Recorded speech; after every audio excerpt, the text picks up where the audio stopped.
الحمد لله وحده والصلاة والسلام على من لا نبي بعده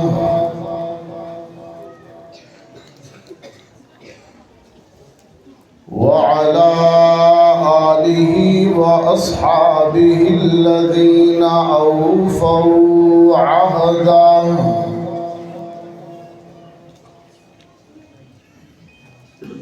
الذين هم مصابيح الرحمة ومفاتيح الغرر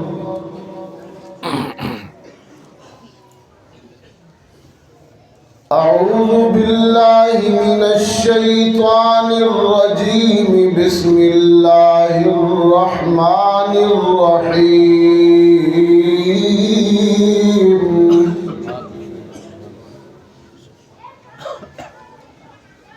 الرحمن علم القرآن خلق الإنسان علمه البيان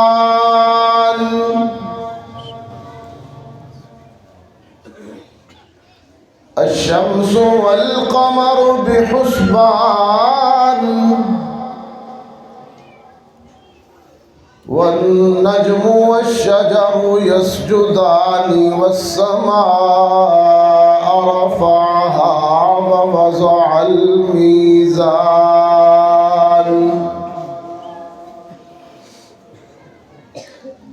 ألا تطغوا في الميزان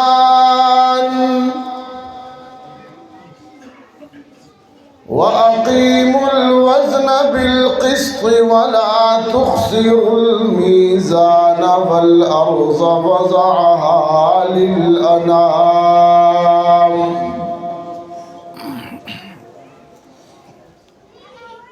فيها فاكهة والنخل ذات الأكمام والحب ذو العصف والريحان فبأي آلاء ربكما تكذبان صدق الله العظيم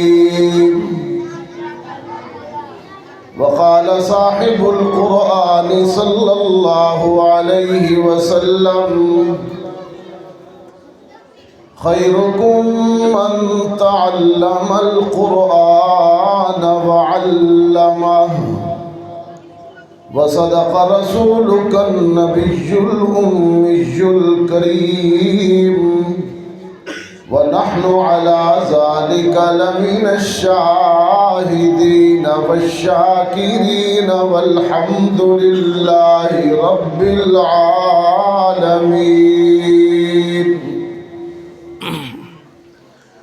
یہی ہے وہ کتاب حق جسے قرآن کہتے ہیں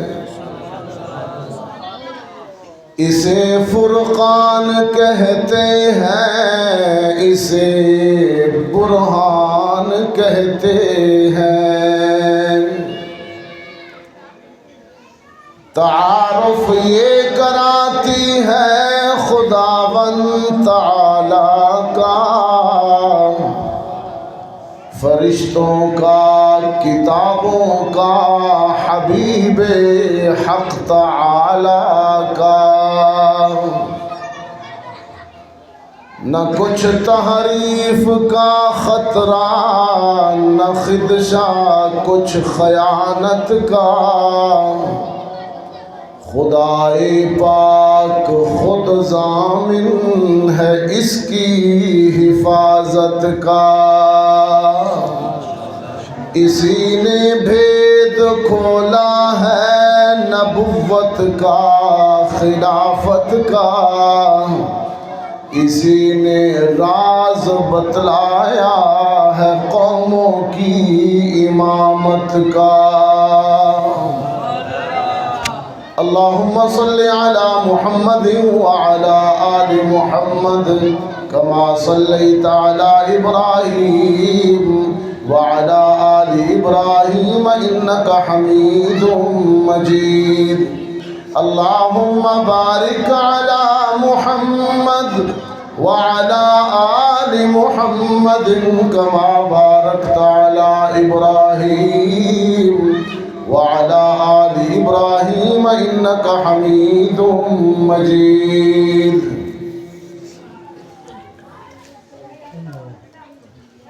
واجب التکریم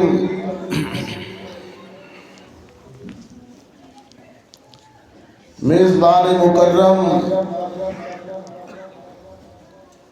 حضرت حافظ اسرار احمد صاحب زید مجدہ کی دعوت پر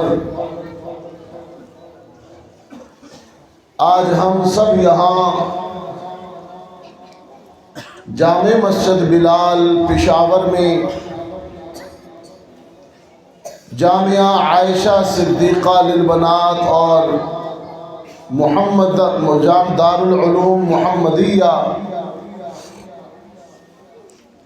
کے طالبات اور طلباء کے دستار فضیلت اور ردا پوشی کے موقع پر ان کی حوصلہ افزائی کے لیے ہم سب جمع ہوئے. رب العزت ان بچوں کو اور بچیوں کو مزید کامیابیاں نصیب فرمائے. میں سب سے پہلے ان طلباء کو طالبات کو مبارکباد دیتا ہوں. ابھی مجھے بتایا گیا کہ قریباً الحمدللہ 184 طلباء و طالبات مختلف دینی علوم، ناظرہ قرآن، حفظ قرآن، ترجمہ قرآن، علم قرآن، مختلف شعبوں کے اندر 200 کے قریب طلباء و طالبات نے اپنا علمی سفر مکمل کیا. میں ان کو مبارکباد دیتا ہوں اور ان کے والدین کو، ورثاء کو، مدرسے کی انتظامیہ کو اللہ تعالیٰ اس پورے ادارے میں اس دینی شمع کی اس روشنی کو پھیلائے اور اس کی خدمات کو قبول فرمائے. مجھ سے رابطہ میں رہے حضرت مولانا شکیل صاحب اور مجھے حکم فرمایا آج کی اس تقریب میں حاضر ہونے کا. الحمدللہ ہم مل بیٹھے ہیں. اللہ تعالی ہمارا مل کر بیٹھنا بھی قبول فرمائے. طالبات خواتین کثیر تعداد میں موجود ہیں اور انہی میں بعض بچیاں عالمات بھی بنی ہیں. سب کہیں الحمدللہ. مغرب کا، یورپ کا بہت بڑا ہدف ہے. ان کا اپنا گھر نہیں بچا. ہمارے گھروں میں وہ اپنی تہذیب پہنچانا چاہتا ہے، ہمارے فیملی سسٹم کو توڑنا چاہتا ہے. اس سلسلہ میں اس کا بنیادی ہدف خاتون ہے. کبھی اسے برابری کے حقوق کا جھانسا دے کر، کبھی آزادی کا نعرہ لگوا کر ہر ممکن کوشش ہے کہ عورت چار دیواری سے بازار تک آ جائے اور مسلم معاشرے کی جو خاص پہچان مضبوط خاندانی نظام ہے اسے وہ توڑنا چاہتا ہے. لیکن الحمدللہ جب تک قرآن ہے، قرآن والے ہیں، رسول اللہ کا فرمان ہے اور رسول اللہ سے امت کی محبت ہے، انشاءاللہ دشمنان دین اپنے منصوبوں میں ناکام ہوں گے.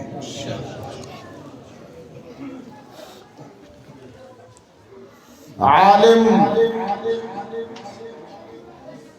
یا عالمہ اس دنیا کے بقا کی ضمانت ہے. پوچھا گیا رسول اللہ سے قیامت کب آئے گی؟ فرمایا جب علم اٹھ جائے گا۔ پوچھا گیا علم کیسے اٹھے گا؟ حروف کتابوں سے مٹ جائیں گے یا کتابیں اٹھا لی جائیں گی؟ کہا ایسا کچھ نہیں ہوگا، کتابیں بھی موجود ہوں گی، بلکہ کتابیں تو پہلے سے زیادہ موجود ہیں۔ نہ ہی حروف مٹائے جائیں گے، بلکہ علم یوں اٹھایا جائے گا کہ علماء اٹھا لیے جائیں گے۔ علماء کم ہو جائیں گے دنیا میں۔ تو اس حدیث کے تناظر میں میں کہہ رہا ہوں کہ علماء دین کا، عالمات کا اس دھرتی پر موجود ہونا اس کے بقا کی گارنٹی ہے، کہ جب تک یہ موجود ہے یہ نظام ہستی لپیٹا نہیں جائے گا۔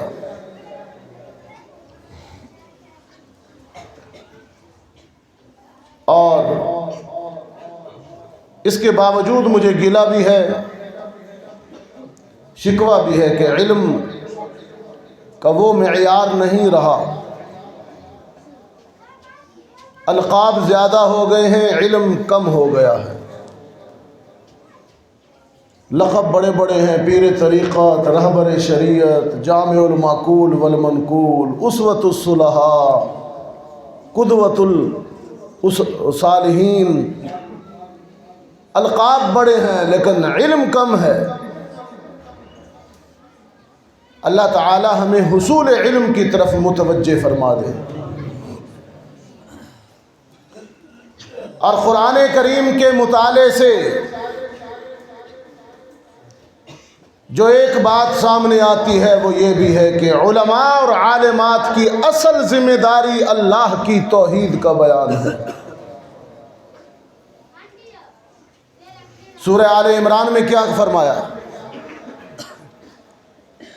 اللہ گواہی دیتا ہے اور اس کے فرشتے بھی گواہ ہیں، اور سارے دھرتی پر موجود اہل علم بھی گواہ ہیں کہ اللہ کے سوا کوئی معبود نہیں۔ کتنی بڑی سچائی اور حقیقت ہے۔ شہید اللہ انہ لا الہ الا ہوا والملائکۃ واولو العلم قائما بالقسط۔ عالم دین کی شان ہے کہ اس کی زبان توحید کے بیان سے معطر ہو۔ یہ شان ہے ایک عالم دین کی، اور یہ اس کی منصبی ذمہ داری بھی ہے کہ عوام کو اللہ کی صحیح توحید، اللہ کی صحیح معرفت بتائے۔ اور پشاور کے دوستو، دنیا میں سب سے قیمتی چیز ہدایت ہے۔ کچھ لوگ سمجھتے ہیں کہ شاید دنیا میں سب سے قیمتی چیز دولت ہے۔ کچھ لوگوں کا خیال ہے کہ شاید دنیا میں سب سے قیمتی چیز صحت ہے۔ بعض لوگوں کا ماننا یہ ہے کہ شاید دنیا میں سب سے قیمتی چیز اولاد ہے، بڑی نعمت ہے۔ لیکن میرا حاصل مطالعہ یہ ہے کہ دولت، صحت اور اولاد تب قیمتی ہوتی ہیں جب ان کے ساتھ ہدایت بھی موجود ہو۔ ہدایت نہ ہو تو دولت انسان کو فرعون بنا دیتی ہے، ہدایت نہ ہو تو صحت انسان کو اللہ کا باغی اور نافرمان کر دیتی ہے کہ میں تو بہت اچھا ہوں، جو چاہوں کروں، میری صحت اچھی ہے۔ ہدایت نہیں ہے نا۔ ہدایت نہ ہو تو یہ اولاد کے مقدر میں اگر ہدایت نہ ہو تو یہی اولاد والدین کا سر شرم سے جھکا دیتی ہے۔ اس لیے میں کہتا ہوں کہ دنیا میں سب سے قیمتی چیز ہدایت ہے۔ یہی وجہ ہے پشاور کے دوستو، اللہ نے ہر مسلمان کو پابند کر دیا کہ نماز کی ہر رکعت میں سورۃ فاتحہ پڑھ کر مجھ سے ہدایت مانگا کرو۔ اس لیے نماز کی ہر رکعت میں واجب ہے سورۃ فاتحہ پڑھنا۔ بعض مسالک نے تو اتنی اس کی اہمیت بنائی کہ اس کو فرض قرار دے دیا، لیکن کم از کم درجہ واجب کا تو ہے۔ اور نماز میں اللہ سے سورۃ فاتحہ میں بندہ ہدایت مانگتا ہے، یا اللہ اہدنا الصراط بولیے نا، اہدنا الصراط یا اللہ۔ اور اس سے پہلے کیا ہے؟ ایاک نعبد و ایاک نستعین، یہ وعدہ ہے کہ تیری ہی عبادت کریں گے۔ وہی بات توحید والی آ گئی، تجھ سے ہی مدد مانگیں گے۔ بندہ سورۃ فاتحہ پڑھ کر اپنے مالک سے وعدہ کرتا ہے کہ سر جھکے گا تو تیرے آگے، ہاتھ اٹھیں گے تو تیرے آگے،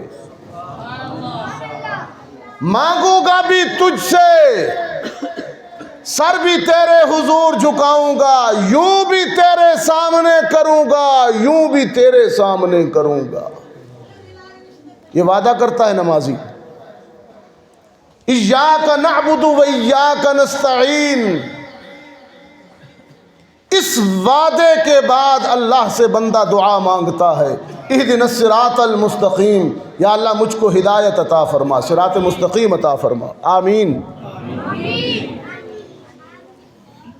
اب یہ ہدایت ملے گی کہاں سے؟ مانگتے تو ہر رکعت میں ہیں یا اللہ ہدایت دے، تو یہ ہدایت کہاں سے ملے گی؟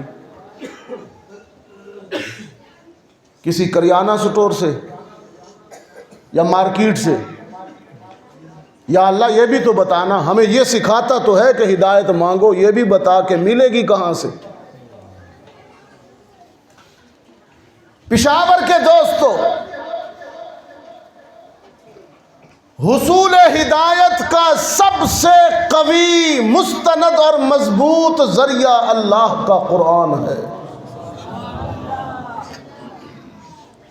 اور ایک بات عجیب فرمائی میرے آقا نے، اہل فکر و نظر کی خدمت میں پیش کرتا ہوں، عجیب ارشاد ہے، فرمان ہے، من ابتغى الہدی فی غیر القرآن اضلہ اللہ، جس نے قرآن کو چھوڑ کر کہیں اور سے رہنمائی لی یا ہدایت لی، اللہ اسے لازماً گمراہ کرتا ہے۔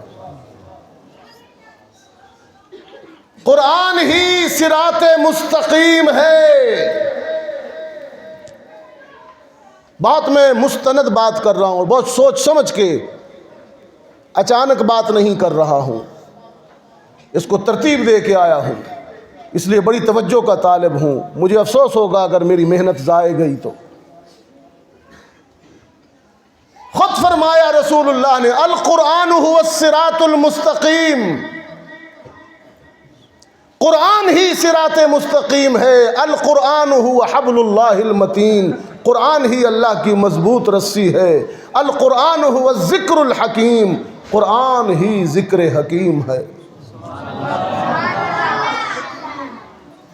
اور قرآن ہی اللہ کا سب سے بڑا انعام ہے۔ ابھی خطبہ میں نے سورہ رحمان کی ابتدائی حصے کی آیات تلاوت کی۔ 31 مرتبہ رب نے سورہ رحمان میں فرمایا، فَبِأَيِّ آلَاءِ رَبِّكُمَا تُكَذِّبَانِ، میری کس کس نعمت کی ناقدری کرو گے۔ اور سورہ رحمان میں دنیا جہاں کی نعمتیں گنوائیں، پہلے شمس و قمر کا ذکر ہے، شجر و حجر کا ذکر ہے، برادر و پسر کا ذکر ہے، بحر و بر کا ذکر ہے، زمین و آسمان کا ذکر ہے، میزان کا ذکر ہے، حور و غلمان کا ذکر ہے، یہ ساری میری نعمتیں ہیں۔ فَبِأَيِّ آلَاءِ رَبِّكُمَا تُكَذِّبَانِ، میری کس کس نعمت کی ناقدری کرو گے۔ لیکن پشاور کے دوستو، سورہ رحمان میں اللہ کی جن نعمتوں کا ذکر ہوا، ان میں سب سے پہلے جس انعام کا تذکرہ ہوا اس پہ بھی غور کیجیے. یہ تو بات کی باتیں ہیں نا. چلے آیات سنتے ہیں بہت توجہ سے، عبادت کی نیت سے. فرمایا الرحمن علم القرآن خلق الانسان علمہ البیان.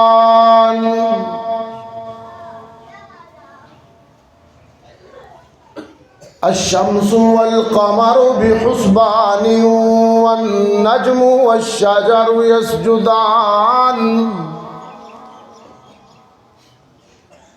والسماء رفعها ووضع الميزان ألا تطغوا في الميزان وأقيموا الوزن بالقسط ولا تخسروا الميزان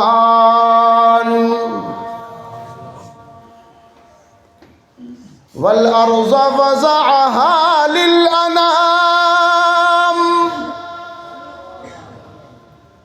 فيها فاكهة والنخل ذات الأكمام والحب ذو العصف والريحان فبأي آلاء ربكما تكذبان.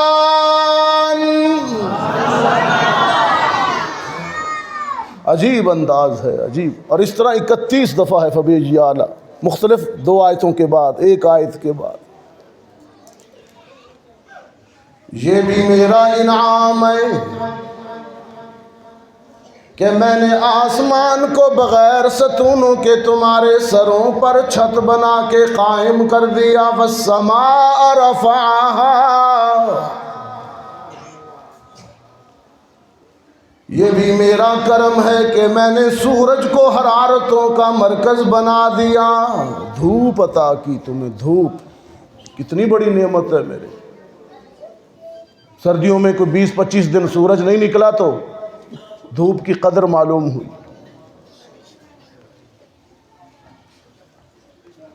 میں نے سورج کو پابند کر دیا کہ اپنی کرنوں کے ڈول سمندر میں ڈالا کرے.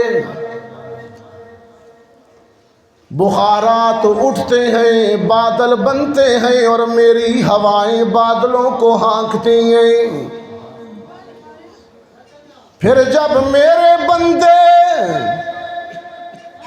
میرا نام لینے والے طلب اور ضرورت سے میری طرف دیکھتے ہیں تو میں ان کے گناہوں کا تانا بھی نہیں دیتا، بارش برسا دیتا ہوں.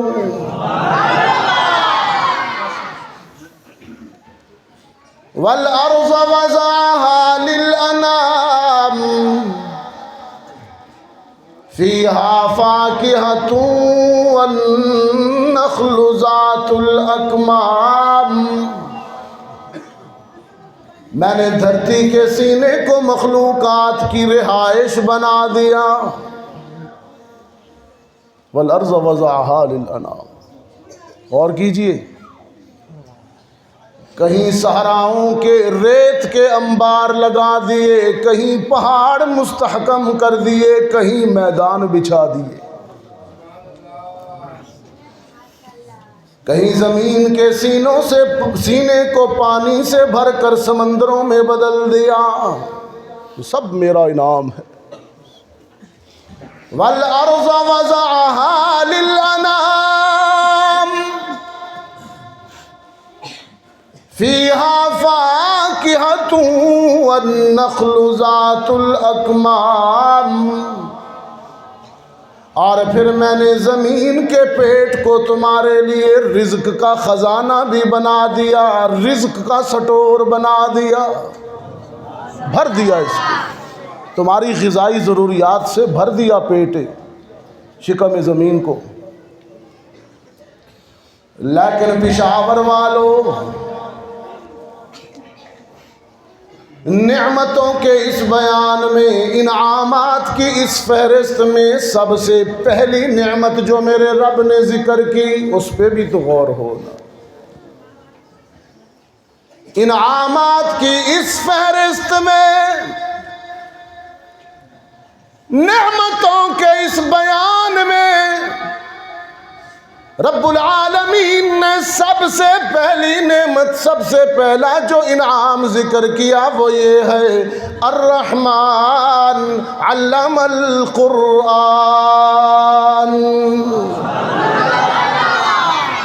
میں نے تمہارے دامن میں قرآن جیسا انعام ڈال دیا، تمہاری رہنمائی کے لیے کتاب دے دی۔ الرحمن علم القرآن، اللہ اکبر، سب سے بڑا انعام۔ شمس و قمر کا ذکر بعد میں کیا، حالانکہ ہیں وہ بھی انعام۔ شجر و حجر کا ذکر بھی بعد میں، نجوم و کواکب کا ذکر بھی بعد میں، ارض و سما کا ذکر بھی بعد میں، حور و غلمان کا ذکر بھی بعد میں، لیکن سب سے پہلے جس انعام کا ذکر ہوا وہ یہ ہے کہ علم القرآن۔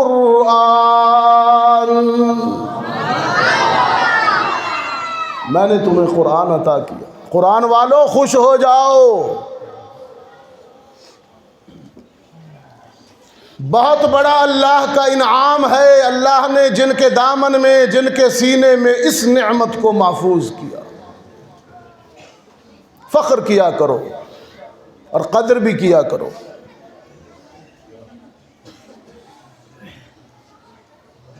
اور قرآن کریم عظمتیں بھی عطا کرتا ہے، صرف انعام نہیں ہے بلکہ یہ نعمت جس کے پاس ہوتی ہے، جو حافظ ہوتا ہے یا قاری ہوتا ہے یا مفسر ہوتا ہے یا عالم ہوتا ہے، یہ نعمت جس کے پاس ہوتی ہے اس کو قرآن بلند بھی کرتا ہے۔ یقین جانیے ایک حدیث میں ہے، رسول اللہ نے فرمایا اللہ نے جس کو قرآن جیسی نعمت دی ہو اور پھر وہ صاحب قرآن دنیا کی کسی دوسری نعمت کو احساس کمتری سے دیکھے کہ اپنے آپ کو کم سمجھے اور دولت کو یا گاڑی کو یا دوسرے کی کسی دنیاوی چیز کو دیکھ کر احساس کمتری کا شکار ہو، رحمت عالم نے فرمایا اس نے اللہ کی اس نعمت کی ناقدری کی۔ احساس کمتری کا شکار نہ ہوا کرو قرآن والو، فخر میں رہا کرو کہ اللہ نے تمہیں اپنی کتاب کی خدمت کے لیے منتخب کیا ہے۔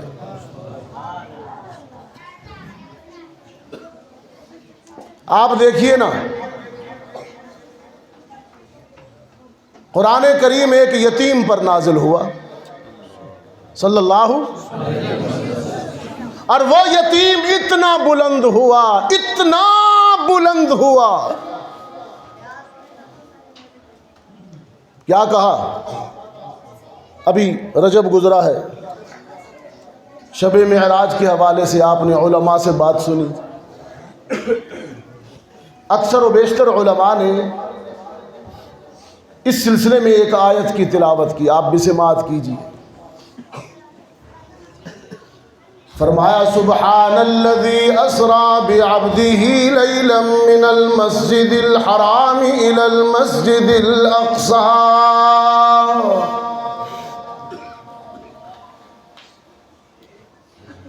الذی بارکنا حولہ لنریہ من آیاتنا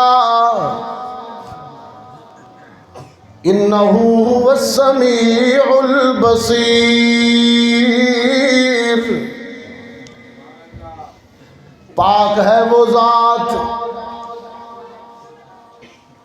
جو اپنے ایک بندے کو رات کے ایک مختصر حصے میں مسجد حرام سے مسجد اقصی تک لے گئی۔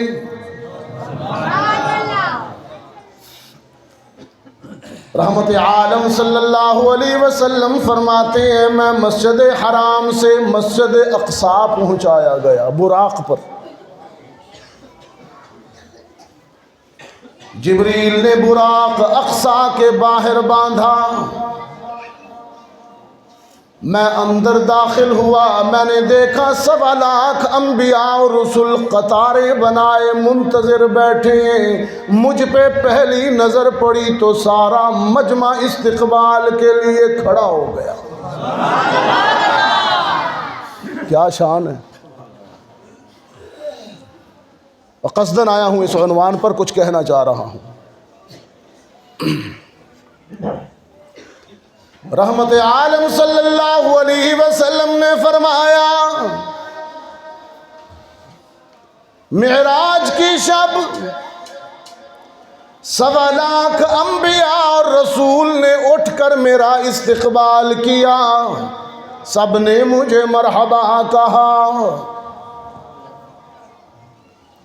اور جبریل نے اذان دی مؤذن بن کر، پھر اقامت کہی مکبر بن کر، اور پھر میرا ہاتھ پکڑ کر یہ کہہ کر مصلی پہ کھڑا کر دیا، آمنہ کے لال آج 1.25 لاکھ انبیاء بھی پیچھے ہوں گے، آج تورات والا بھی مقتدی بن کر صف میں کھڑا ہوگا، آج انجیل والا عیسیٰ بھی مقتدی ہوگا، آج زبور والا داؤد بھی مقتدی ہوگا، آج امامت کے لیے مصلی پہ اسے کھڑا کیا جائے گا جو صاحب قرآن ہوگا۔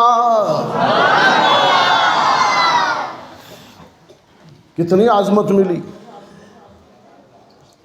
سرکار دو عالم صلی اللہ علیہ وسلم فرماتے ہیں میں نے 1.25 لاکھ انبیاء کو اقصیٰ میں امامت کروائی۔ اللہ آج مسجد اقصیٰ کو آزادی عطا فرمائے۔ یہود و نصارہ دشمن ہو گئے اس مسجد کے، اکھیڑ دینا چاہتے ہیں، گرا دینا چاہتے ہیں۔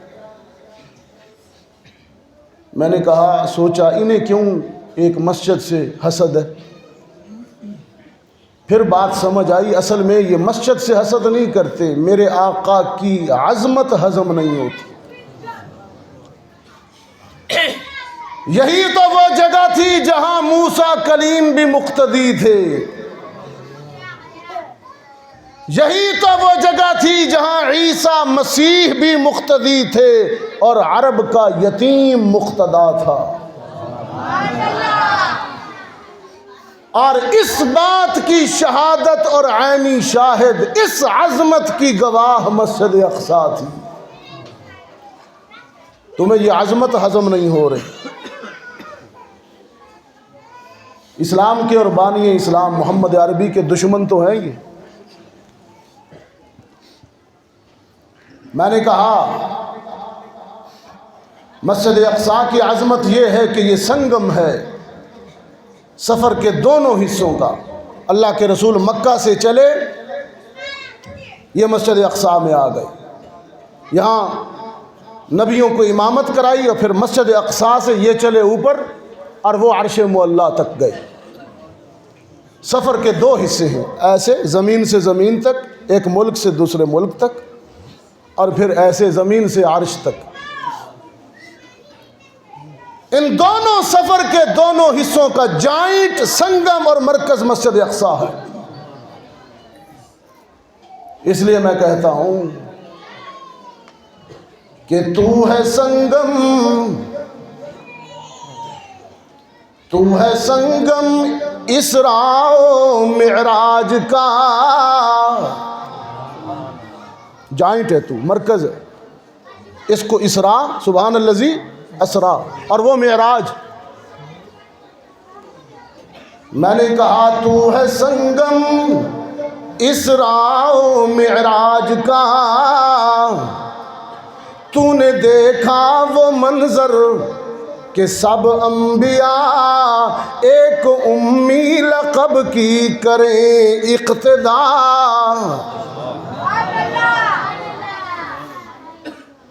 تو نے دیکھا وہ منظر کہ سب انبیاء ایک امی لقب کی کریں اقتدا، انتہا جس سفر کی ہے عرش بری، ابتدا اس سفر کی ہے تیری زمین۔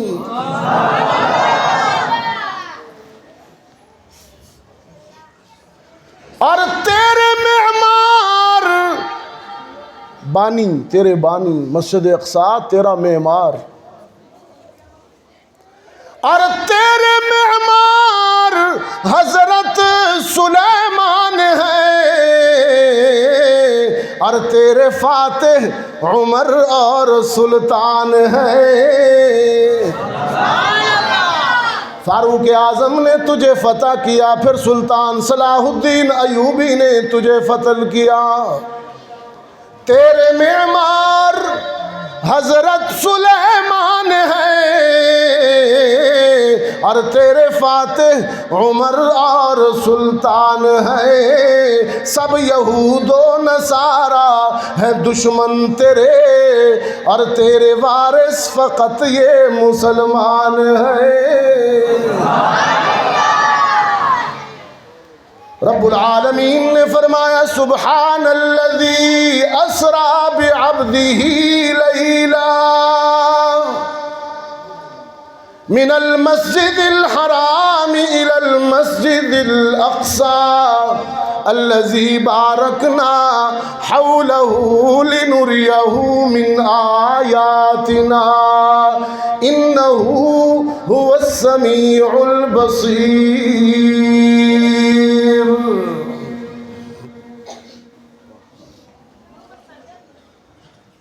نبیوں کو امامت کرانے کے بعد رحمت عالم صلی اللہ علیہ وسلم کا سفر عروج شروع ہوا۔ پشاور والوں 1.25 لاکھ انبیاء نیچے رہ گئے،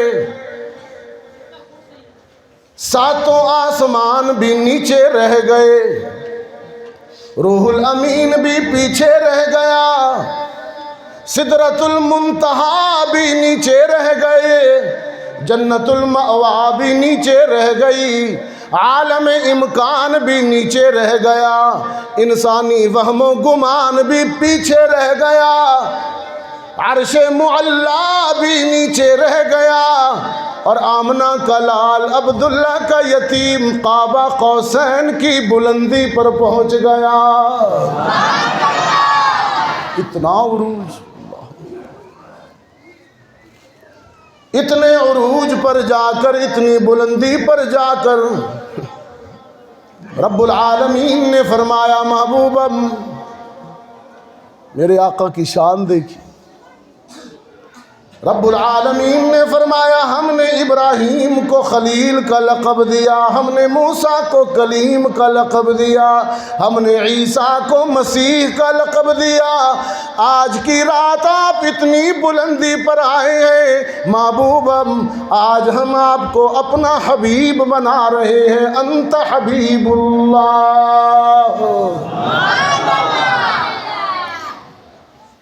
آپ کہ عروج کا کیا عالم ہے۔ ہم نے آپ کو کائنات کی ساری خوبیاں عطا کی ہیں۔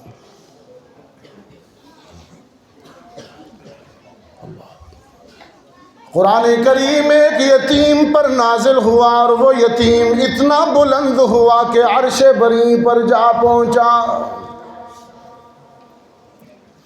پشاور والوں قرآن کریم نے صحابہ کو بلند کیا۔ جس نے گداگروں کو تونگر بنا دیا، صحابہ تو وہ اونٹوں کے چرانے والے زمانے کے امام بنے قرآن کی وجہ سے۔ کسی نے کہا کہ قرآن آج یہ اثر کیوں نہیں کرتا؟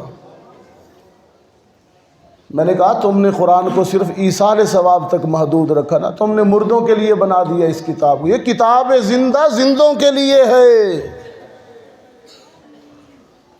تو ہم نے صرف مردوں تک محدود کر دیا۔ ہائے افسوس، جس نے گداگروں کو تونگر بنا دیا، قرآن نے جس نے گداگروں کو تونگر بنا دیا، بے زر کو چھو لیا تو ابو ذر بنا دیا۔ اور کس کی حکمت نے یتیموں کو اور کس کی حکمت نے یتیموں کو کیا در یتیم،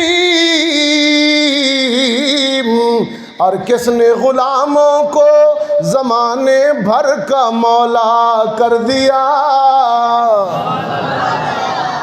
خود نہ تھے جو راہ پر عالم کے ہادی بن گئے، کیا نظر تھی کہ جس نے مردوں کو مسیحا کر دیا، اور بن گئے اونٹوں کے چرواہے زمانے کے امام، امیوں کو رازدان علم و عرفان کر دیا۔ صحابہ کو کیا سے کیا بنا دیا قرآن نے۔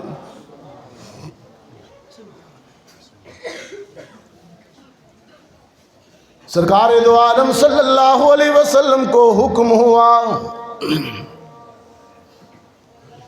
کہ جب صحابہ و صحابیات آپ کی مجلس میں آئیں، آپ ان کے لیے استغفار کیا کریں۔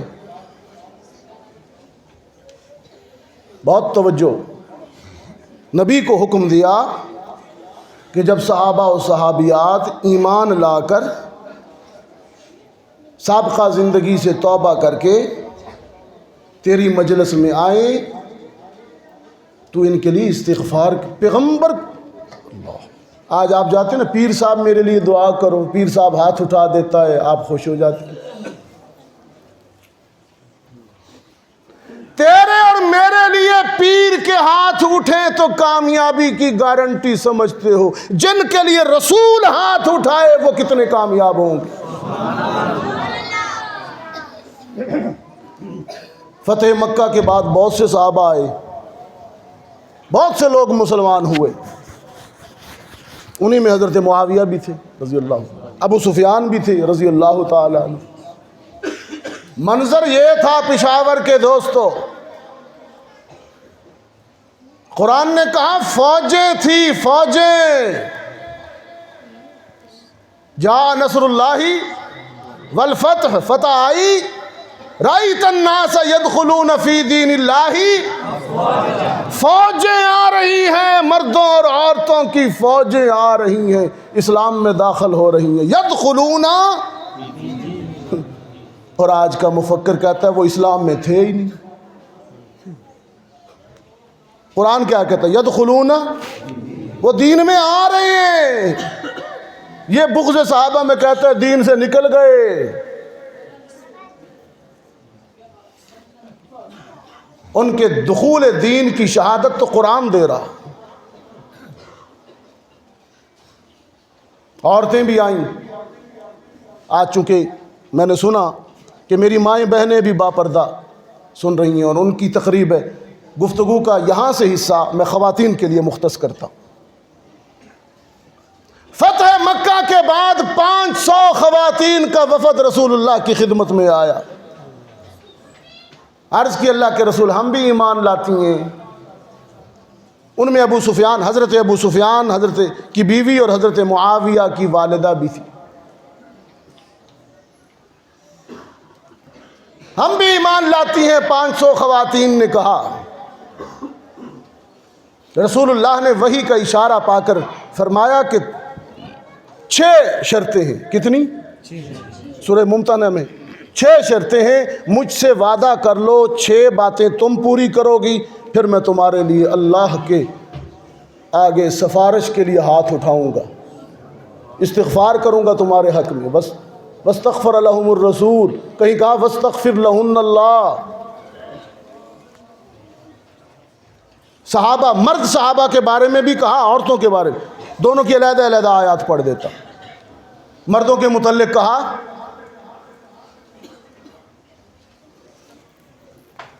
وَلَوْ أَنَّهُمْ إِذ ظَّلَمُوا أَنفُسَهُمْ جَاءُوكَ فَاسْتَغْفَرُوا اللَّهَ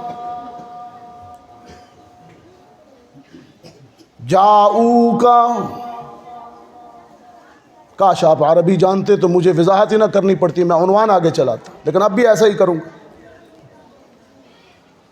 وَلَوْ أَنَّهُمْ إِذ ظَّلَمُوا أَنفُسَهُمْ جَاءُوكَ فَاسْتَغْفَرُوا اللَّهَ وَاسْتَغْفَرَ لَهُمُ الرَّسُولُ.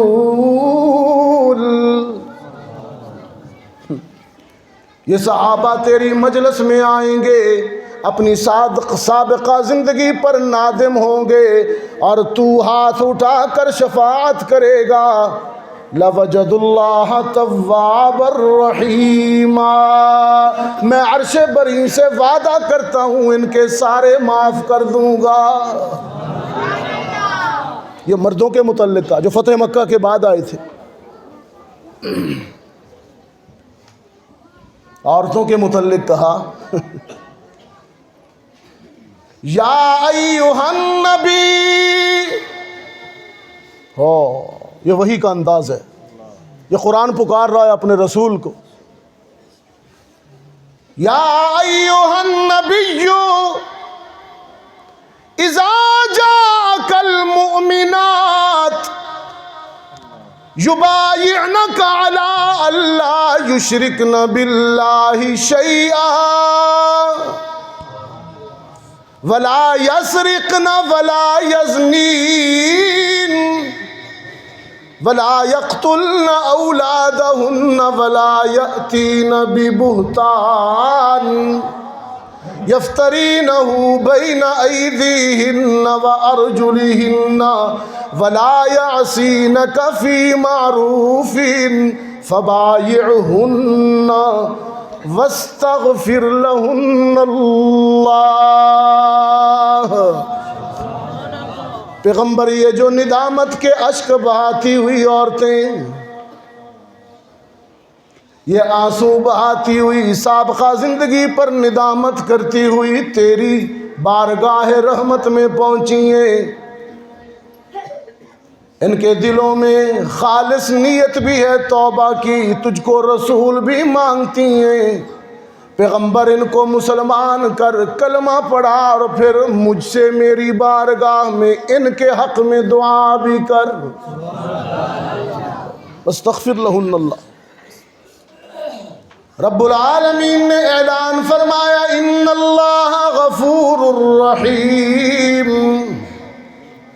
میں اعلان کرتا ہوں کہ میں تو بہت بخشنے والا ہوں، میں تو کبھی ماضی کا تانا بھی نہیں دیا کرتا. یہ تو لوگ ہیں جو ماضی پر مطعون کرتے ہیں، دنیا نہیں چھوڑتی.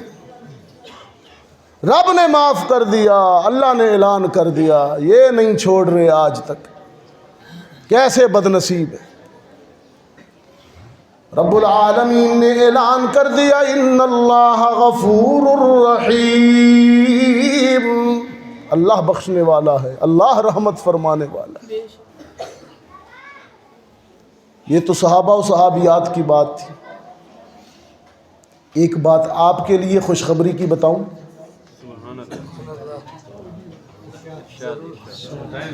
آپ کے لیے میں نے روح قرآن سے پوچھا، وہ تو حاضر خدمت ہو گئے تھے، رسول نے دعا کے لیے ہاتھ اٹھا دیے تھے، ان کی تو بخشش ہو گئی تھی، ہم بعد میں آنے والوں کو کیا ملے گا. رحمت عالم صلی اللہ علیہ وسلم نے فرمایا من زار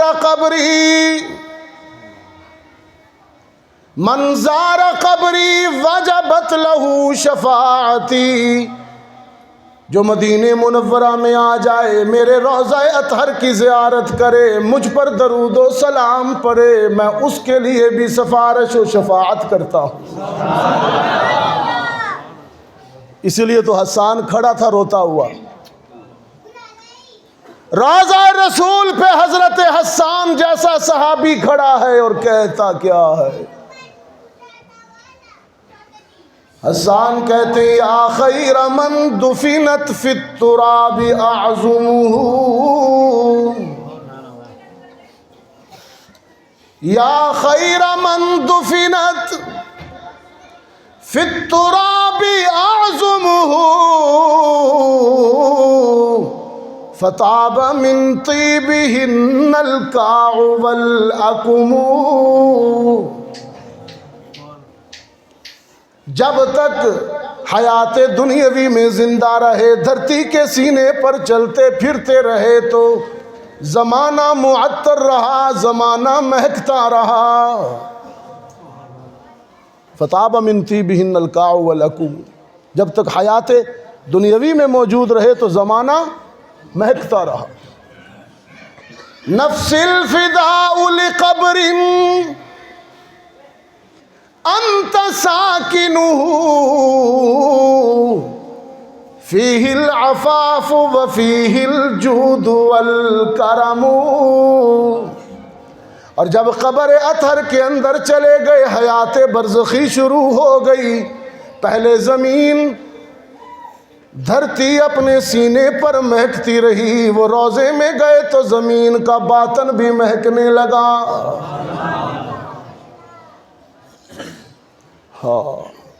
انت الشفیع الذی ترجا شفاعتہ، انت الشفیع الذی ترجا شفاعتہ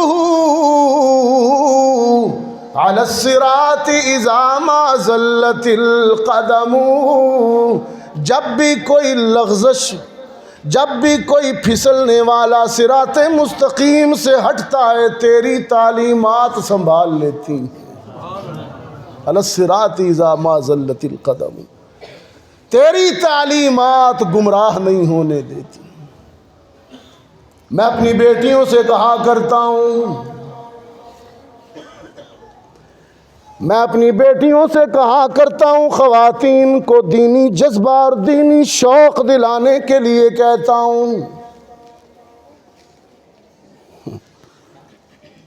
اسلام نے مرد اور عورت کو حقوق میں یکسانیت عطا کی ہے، عورت کو عزت دی ہے، عظمت دی ہے۔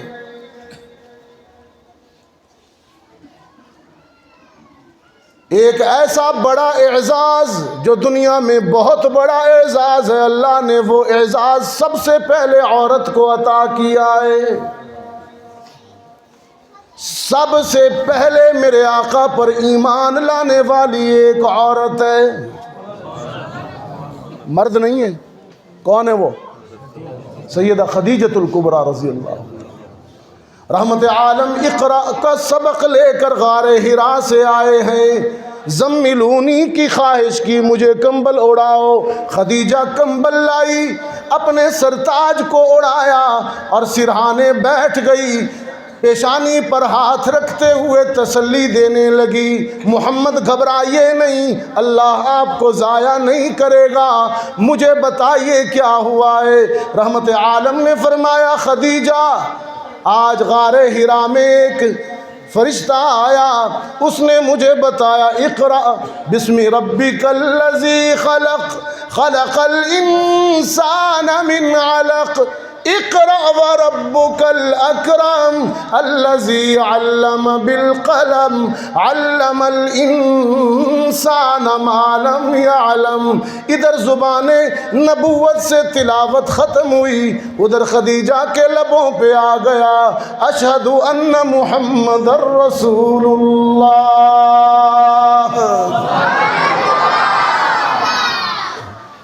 کون کہتا ہے پہلے مرد مسلمان، پہلے عورت مسلمان ہوئی؟ صدیق اکبر کا جو پہلا نمبر ہے وہ مردوں میں ہے، لیکن ترتیب میں خدیجہ کے بعد میں سب سے پہلے اسلام قبول کرنے کا اعزاز عورت کو حاصل ہے میری بہنوں، مرد کو یہ شرف نہیں ملا۔ اور دوسری بات اس سے بھی بڑھ کر، دوسری بات اس سے بھی بڑھ کر ہے، رحمت عالم صلی اللہ علیہ وسلم پر سب سے پہلے ایمان لانے والی بھی ایک عورت ہے، اور رحمت عالم صلی اللہ علیہ وسلم کے دین کے لیے، رحمت عالم کے موقف پر سب سے پہلے جان کا نذرانہ پیش کرنے والی بھی ایک عورت ہے، وہ بوڑھی سمیہ، عمار کی ماں اور یاسر کی بیوی۔ اسلام قبول کرنے کے جرم میں سمیہ کو باندھ رکھا ہے ابو جہل نے۔ ظالم نے برچھی ہاتھ میں اٹھائی اور آنکھوں میں آنکھیں ڈال کر کہتا ہے سمیہ بتا، ان کو چھوڑتی ہے یا اتاروں تیرے سینے میں؟ جان بچائے گی یا ایمان؟ بولنا۔ بوڑھی سمیہ نے لرزتی ہوئی آواز میں، کپ کپاتی ہوئی آواز میں جواب دیا، یہ تو ایک جان ہے، خدا مجھے حشر تک کروڑوں جانیں بھی دے تو میں ہر جان محمد پہ قربان کرتی چلی جاؤں۔ ابو جہل مشتعل ہو گیا۔ ایک خاتون کے اس جواب پر سیخ پا ہو گیا، برچھی سینے میں اتار دی، اور یہ اعزاز سمیہ پا گئی کہ جس نے محمد کے موقف پر سب سے پہلے جان کا نذرانہ پیش کیا۔ ایمان لانے والی بھی عورت، میری بیٹیوں، جان دینے والی دین اسلام پر بھی ایک عورت، یہ عورت کا تھوڑا اعزاز ہے۔ اور پھر ایک اور اعزاز بھی سن لیں میری بیٹیاں، اسلام کے موقف میں، اسلام کی تاریخ میں قرآن کریم کو سب سے پہلے حفظ کرنے والی بھی ایک عورت، وہ کون ہے؟ سیدہ عائشہ صدیقہ رضی اللہ فرماتی ہیں دنیا کی بہت سی عورتیں بہت سے اعزازات رکھتی ہیں، لیکن میرا اعزاز یہ ہے کہ قرآن کریم میرے گھر میں اترتا تھا،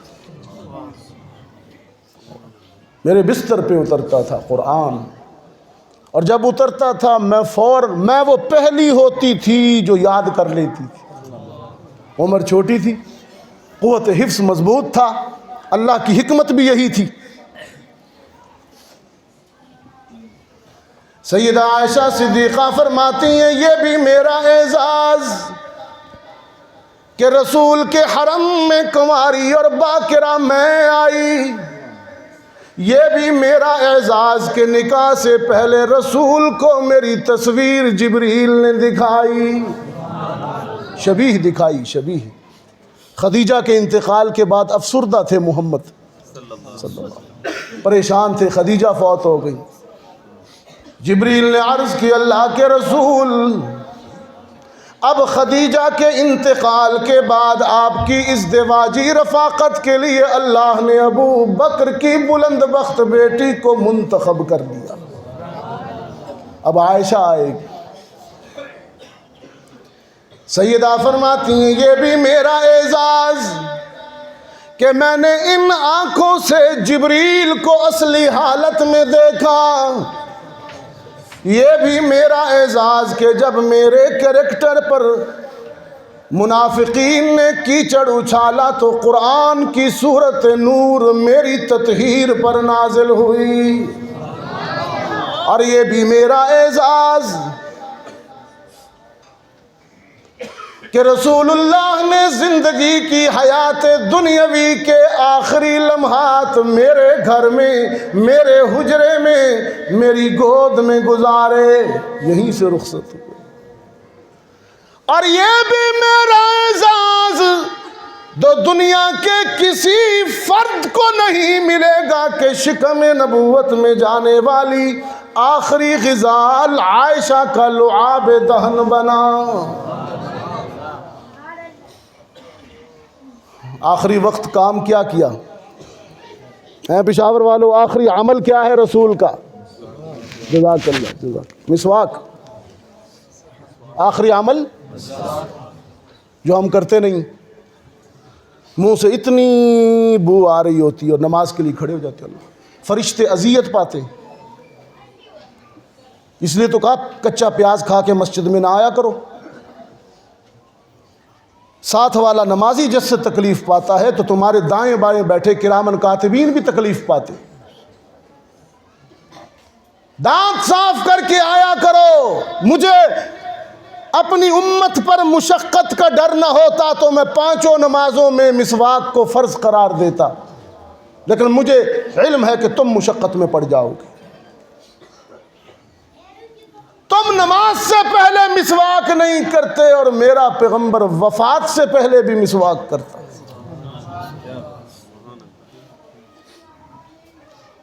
وفات سے قبل عائشہ سے گزارش کی، عائشہ سے حکم دیا، فرمایا مسواک دو، سیدہ نے مسواک پیش کی، فرمانے لگے سخت ہے، بخار نے کمزور کر دیا ہے، چبا کر نرم نہیں کر سکتا، تم اپنے دہن سے چباؤ، نرم کر کے دو۔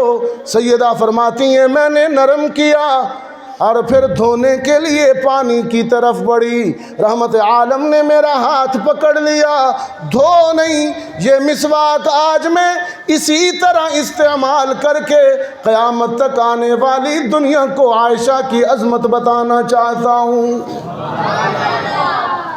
سیدہ فرماتی ہیں کہ میرا چبایا ہوا دہن کا مسواک نبی نے استعمال کیا، میرے گھر سے رخصت ہوئے، یہ میرا اعزاز ہے۔ میں اپنی بیٹیوں سے کہتا ہوں قرآن کو سب سے پہلے حفظ کرنے والی بھی عورت، نبی پر ایمان لانے والی بھی عورت، نبی کے دین کے لیے جان دینے والی بھی عورت، عورتیں کوئی رتبے میں معیار میں کم ہیں، اللہ نے بڑا مقام دیا ہے۔ میں بڑی خوشی کا اور مسرت کا اظہار کرتا ہوں اس بات پر کہ ہمارے حافظ اسرار احمد صاحب نے خواتین کی قرآنی تعلیم کی ضرورت کو محسوس کرتے ہوئے آپ کے علاقہ پشاور کے اس حصے میں جو یہ شمع قرآن کی روشن کی، اللہ اس کی حفاظت فرمائے۔ آپ بھی بڑھ چڑھ کر ان کے ممد و معاون بنے، تنہا نہ چھوڑیے انہیں، پورا عالم دین کا دشمن ہے، تنہا نہ چھوڑیے مدارس کو، انہیں تنہائی کا احساس بھی نہ ہونے دیں، ان کی ضروریات کا خیال رکھا کریں۔ ہم دنیا کماتے رہتے ہیں اور یہ ہماری اولاد تک قرآن پہنچاتے رہتے ہیں، یہ ہماری نسلوں کی دینی تشخص کی حفاظت کر رہے ہیں۔ مدارس ختم ہو گئے تو ہماری نسلوں تک قرآن صحیح طریقے سے نہیں پہنچ پائے گا، اللہ کسی اور کو منتخب کر لے گا۔ اسپین والوں میں 800 سال تک اسلام پرشباب رہا، اب اسلام کا نام بھی نہیں ملتا۔ تب یہاں پاکستان ہندوستان میں ہمارے بڑے مورتیوں کے سامنے رام رام کر رہے تھے، جب ادھر اسلام گونج رہا تھا، انہوں نے ناقدری کی، اللہ نے مسترد کر دیا، ان کو منتخب کر لیا۔ انہوں نے پتھروں کو توڑا، مورتیوں کو اور بتوں کو توڑا، اور اللہ کے دین کے محافظ پاسباں مل گئے کعبے کو صنم خانے سے۔ اللہ محتاج نہیں ہے ہمارا نہ تمہارا، اللہ اپنے دین کی حفاظت کے لیے پاکستان والوں کا محتاج نہیں ہے، لیکن ہمارا تو اعزاز ہے نا کہ اس نے ہمیں منتخب کیا ہے۔ آج پوری دنیا کا مسلمان جب اس کے سامنے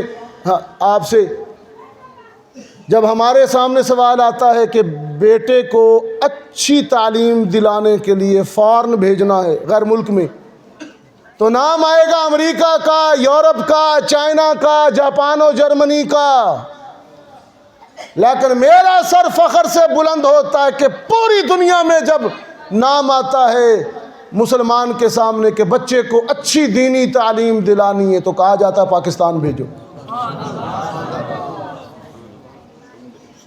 اللہ نے آپ کو منتخب کر رکھا ہے۔ یقین جانیے جو ماحول ہمارے ملک میں ہے دینی مدارس کا، مساجد کا، وہ کہیں بھی نہیں ہے باقی دنیا میں۔ یہ اللہ کا انتخاب ہے، اس انتخاب کو ٹھوکر مت لگانا، اللہ کسی اور کو منتخب کر سکتا ہے، اور کیا اس نے پہلے۔ اپنے اس تشخص کی اور اعزاز کی حفاظت کیجیے۔ دینی درسگاہوں کا خوب ممد و معاون بنے کہ یہ ہمارے کلچر اور ہمارے ثقافت کو محفوظ رکھنے کا ذریعہ ہے۔ میں آخر میں بچوں کو اور عالمات کو، جو بچیاں عالمات بنیں، ان کو، ان کے گھر والوں کو، حافظ اسرار صاحب کو، حضرات علماء اکرام کو، آپ پورے علاقے والوں کو مبارکباد دیتا ہوں۔ اللہ تعالی ہم سب کی حاضری کو قبول فرمائے۔ وآخر دعوانا ان الحمدللہ رب العالمین۔ ہاں جی، دستار بندی ہوگی، تشریف رکھیں، اس کے بعد دعا ہوگی انشاءاللہ۔